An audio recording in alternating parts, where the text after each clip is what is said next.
Bom dia, queridos, graça e paz do Senhor. Hoje é domingo, domingo é o dia do Senhor. E que bom, né, a gente começar esse domingo aí com esse assoviozinho, nosso canarinho cantando, né? Bonito, a graça de Jesus jamais me faltará.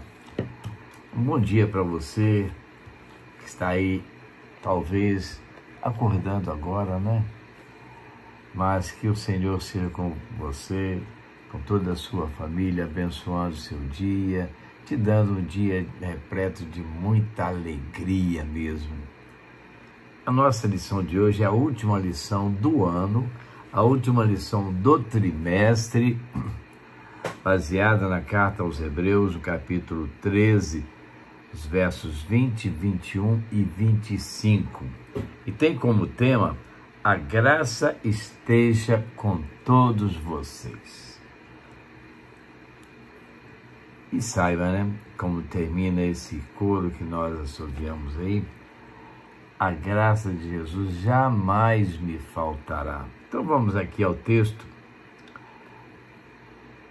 Hebreus 13, versos 20, 21 e 25. O Deus de paz, que pelo sangue da aliança eterna trouxe de volta dentre os mortos o nosso Senhor Jesus, o grande pastor das ovelhas, os aperfeiçoe em todo o bem para fazerem a vontade dele e opere em nós o que lhe é agradável, mediante Jesus Cristo, a quem seja glória para todo sempre. Amém. E o verso 25 termina o capítulo assim: a graça seja com todos vocês. Coisa maravilhosa, né? Nós podemos ouvir essa expressão, podemos ler: a graça seja com todos vocês. E que a graça do Senhor seja com cada um de nós neste domingo do Senhor. Estamos terminando mais uma revista da nossa Convenção Batista Fluminense, né? Nossa revista Palavra e Vida. No próximo domingo já estaremos com uma nova revista, trazendo para você bons ensinamentos. Qual o objetivo da nossa lição? Conectar os ensinamentos anteriores à necessidade de obediência e submissão aos líderes espirituais, reconhecendo a importância da unidade da graça, o poder da oração e a suficiência da graça de Deus para a perseverança na fé. Na lição anterior, refletimos sobre a importância de olharmos atentamente para a vida e ministério de Cristo como exemplo maior da nossa conduta cristã. Concluímos que sua vida e obra são o exemplo perfeito para nós. Nesta lição, a última do trimestre, refletiremos acerca dos efeitos da graça de Cristo em nós, bem como em nossos relacionamentos, tornando-nos capazes de viver neste mundo à semelhança do Filho de Deus. Então vamos ao primeiro momento da nossa lição: os efeitos da graça. Ora, o autor da carta aos Hebreus, à luz de tudo aquilo que já fora expresso, inicia uma série de reflexões sobre o modo de viver cristão frente a um mundo hostil e separado de Deus. Assim fica melhor, né? Mais pertinho. Já estamos nas considerações finais da carta. Este é o último capítulo. Todavia, este fato, de modo algum, demonstra que não tenhamos lições preciosas nesses momentos finais. A principal delas é a promessa de que em tudo Jesus Cristo sustentará o seu povo por meio da sua graça. E isso não muda, nem se desvanece. Em decorrência dessa vertente, o autor recomenda uma série de ações as quais mostrarão os efeitos da graça de Cristo no coração daquele que vive pela fé. A primeira recomendação diz respeito ao amor, que devemos nutrir uns pelos outros e que deve ser constante. A segunda recomendação diz respeito aos irmãos na fé que estão encarcerados por causa da palavra de Deus. O autor deseja indicar que os cristãos deveriam desenvolver a empatia para com aqueles que estavam sofrendo por causa da justiça, como se estivesse sendo injustiçado como eles. A terceira recomendação diz respeito à família. A base social da igreja deveria ser pura, sem mácula e livre de toda impureza conjugal. A família saudável e santificada é uma manifestação inconfundível da graça de Cristo. A quarta recomendação diz respeito à generosidade e ao autocontentamento. O autor expressa essa recomendação de forma especial. Que a vida de vocês seja isenta de avareza. Então já viu, né? O cristão não pode ser avarento. Contente-se com as coisas que vocês têm. Hebreus 13:5. Vivemos um mundo do consumismo, onde as pessoas querem ter tudo que os outros têm, mesmo que não tenham essa condição financeira. Elas fazem de tudo e acabam até se endividando. À luz dessas recomendações, podemos perceber 4 efeitos da graça de Cristo: amabilidade, empatia, resumidamente, sentir a dor que o outro sente, pureza e generosidade. Esses efeitos são mostras de que uma pessoa nasceu de novo. São mostras de pertencimento àquele que sofreu para nos dar vida nova, e são atitudes relativas ao reino, o qual nos está preparado. Isso nos revela algo significativo. Na vida cristã, não temos como nos esconder nas expressões religiosas e do culto. Muitas pessoas até desejam passar uma imagem de que são espirituais, porém, sem as atitudes vivas de um coração transformado. Esse aspecto não é possível na experiência cristã. Assim, logo as verdadeiras intenções são mostradas e o pecado é revelado. Então, precisamos ser sinceros naquilo que falamos, naquilo que pregamos, naquilo que vivemos, naquilo que demonstramos. Por outro lado, o coração daquele que foi transformado aspira por viver em amor, empatia, pureza e generosidade. Essas características são vivenciadas no dia a dia, mesmo com fraquezas e limitações. Ademais, podemos pedir ao Senhor que nos preencha com aquilo que temos faltado, de modo a parecer cada vez mais com Jesus. Para tanto, há uma promessa de Deus que o autor da carta menciona, a qual está registrada no Salmo 118, verso 6. O Senhor está comigo, não temerei. O que é que alguém me pode fazer. Assim, a graça produz também gratidão em nossos corações. Segundo momento da nossa lição, traz algo também maravilhoso, né? A importância dos líderes. Muitas pessoas não dão valor a seus líderes, mas eles têm a sua posição, a sua importância num corpo. Por conseguinte, essa gratidão deve ser demonstrada para com aqueles os quais trabalham e lideram na obra do Senhor. No verso 7, o capítulo 13,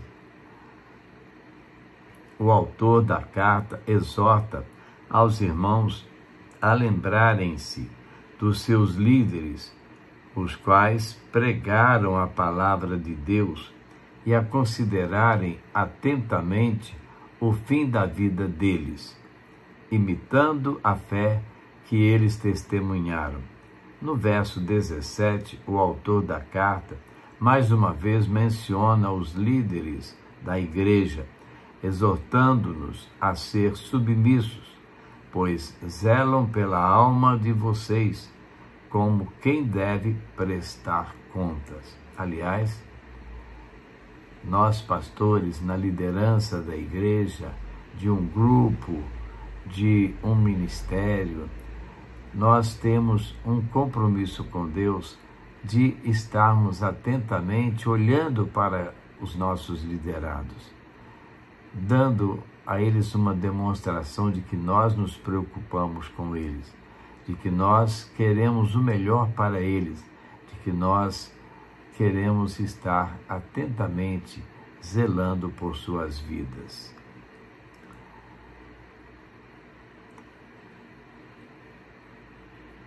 No verso 17, então, repetindo, o autor da carta mais uma vez menciona os líderes da igreja, exortando-nos a ser submissos, pois eles zelam pela alma de cada um de nós, como quem deve prestar contas, e realmente prestaremos contas. Por fim, o autor se utiliza de um argumento prático. Não é útil para a igreja um líder desanimado e desmotivado. Por isso, a igreja deveria fazer o que estivesse ao seu alcance para que o líder trabalhasse com alegria e não gemendo. Hebreus 13, 17. Ora, essa exortação no que tange à importância de honrar e obedecer à liderança da igreja tem como objetivo assegurar que aqueles os quais lideram com fidelidade à palavra de Deus sejam reconhecidos por sua fidelidade diante de todos. No verso 9 do capítulo 13, o autor recomenda aos cristãos a não se deixarem levar por doutrinas diferentes e estranhas, porque o que vale é ter o coração confirmado na graça. O autor, mais uma vez, explicita que Cristo deve permanecer na centralidade do culto e doutrina da igreja, como os líderes fiéis estavam os ensinando. Essa é uma relevante lição, a qual podemos aprender na carta aos Hebreus. A igreja deve honrar e amar os seus líderes, que presidem honradamente o ministério. Por exemplo, o apóstolo Paulo, na primeira carta aos Tessalonicenses, no capítulo 5, verso 12 e 13, sustenta que os cristãos daquela igreja deveriam acatar com apreço os que trabalham entre vós e os que vos presidem no Senhor e vos admoestam, e que os tenhais com o amor em máxima consideração por causa do trabalho que realizam. Semelhantemente, na segunda carta a Timóteo, no capítulo 2, verso 2, o mesmo apóstolo Paulo orienta que sobre aquilo que de sua parte ouviste através de muitas testemunhas, isso mesmo transmite a homens fiéis e também idôneos para instruir os outros. De fato, é imperativo que a Igreja trate com carinho, honra e obediência todos que com fidelidade a lideram, pois honrá-los é uma manifestação visível da graça de Cristo sobre eles. Terceiro momento, a segurança na obra de Cristo. Por fim, o autor da carta aos Hebreus finaliza com algumas expressões marcantes, as quais são importantes mencionar aqui. A primeira está no verso 8 do capítulo 13, segundo o qual Jesus é o mesmo ontem, hoje e sempre. Que maravilha é sabermos da confiança que temos na imutabilidade da obra de Cristo para a nossa salvação. Todavia, não somente isso, pois Ele também é o Senhor do tempo, assim como Ele fora o mesmo ao deixar a sua glória e pagar o preço pelos nossos pecados.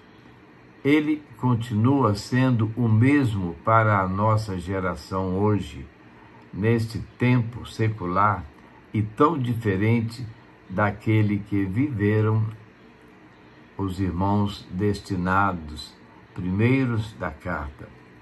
Da mesma forma, a sua imutabilidade nos garante que a promessa de entrar no descanso de Deus é imutável. Podemos ter essa certeza sempre em nossa mente, bem como em nosso coração. Uma segunda passagem marcante no capítulo 13 se encontra no verso 20 e 21. É um hino de louvor e exaltação a Cristo e sua obra, o tema central dessa belíssima carta, o qual parece até ser um resumo da mesma. Ora, o Deus de paz, que tornou a trazer dentre os mortos o nosso Senhor Jesus, o grande pastor das ovelhas, pelo sangue da eterna aliança, aperfeiçoe vocês em todo o bem, para que possam fazer a vontade dele, que ele opere em nós o que é agradável diante dele por meio de Jesus Cristo, a quem seja a glória para todos sempre. Amém. Assim, como o autor da carta aos Hebreus desejou tais bênçãos aos nossos irmãos no passado, isso também desejamos aos irmãos do tempo que se chama hoje, objetivando juntos refletir acerca dessas preciosidades. A graça esteja com todos vocês. Hebreus 13, 25. Agora, para finalizar o nosso estudo de hoje, vamos aos 3 pontos para nós pensarmos e tomarmos uma atitude sincera. Primeiro, você consegue perceber os efeitos da graça de Cristo em sua vida? Você pode refletir aí, até elaborar um testemunho do que foi a graça de Cristo na sua vida. Segundo, você tem tratado os seus líderes com honra e obediência? Você tem valorizado o trabalho que os seus líderes têm feito? Por exemplo, o professor da classe é o líder da sua classe. O dirigente responsável de um ministério é o líder desse ministério. O pastor é o líder da igreja. E assim nós vemos em cada atividade nossa na igreja. Se não, procure amá-los e respeitá-los e, sobretudo, ore por eles. Vamos orar pelos nossos líderes, para que Deus os abençoe grandemente e eles possam sempre estar trazendo algo de incentivo para a nossa vida, algo que nos edifique, algo que nos valorize ou nos dê força para continuarmos a viver. E, finalmente, como a imutabilidade de Cristo influencia a sua fé. Você já parou para pensar nisso? Cristo não muda, Ele é eterno, desde antes até o fim. Isso para nós é maravilhoso, sabermos dessa imutabilidade de Cristo, de como Ele age em nós até os dias de hoje, e que nós possamos valorizar isso e, através disso, ver a nossa fé crescente. Pensemos nisso, não é mesmo? Então vamos orar? Graças te damos, ó Pai, porque na tua infinita misericórdia, o Senhor cuida de nós. E queremos continuar clamando ao Senhor que a graça de Jesus jamais falte em nossos corações, jamais falte em nossas vidas, e que possamos viver de tal maneira que transmitamos essa graça a outras pessoas e que, através desses atos, outras vidas sejam abençoadas, como nós estamos sendo abençoados, Deus. Perdoa, Senhor, os nossos pecados. Aumenta a nossa fé a cada dia, a cada momento. Ajuda-nos, ó Deus, na nossa caminhada neste mundo tão difícil, que nós possamos valorizar a Tua Palavra, viver a Tua Palavra, testemunhar da Tua Palavra e fazer com que ela chegue a outros corações. Ó Deus, ajuda-nos. Te pedimos pelos nossos familiares, te pedimos pela igreja, a Tua igreja, pelos líderes da Tua igreja, Senhor, onde estiverem, que o Senhor esteja fortalecendo, capacitando. Senhor, te pedimos pelos missionários que levam a Tua Palavra aos campos distantes. Te pedimos, Deus, por aqueles que estão enfermos, quer em casa, quer nos hospitais. Te pedimos, Pai, por aqueles que estão fazendo tratamentos especiais, como aqueles que estão ali na oncologia, assistida pelas Tuas igrejas, com palavras de incentivo. Senhor, visita o Teu povo, levando a paz aos corações. E é no nome de Jesus Cristo, nosso Senhor e Salvador, que nós oramos. Amém. Esse Jesus Cristo tem uma voz doce e suave para conduzir-nos. E o hino que nós vamos tocar agora fala a voz de Jesus.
E assim, queridos, chegamos ao final de mais uma EBD com você, a nossa EBD em casa, nossa Escola Bíblica Dominical, também chamada de Escola Bíblica Discipuladora.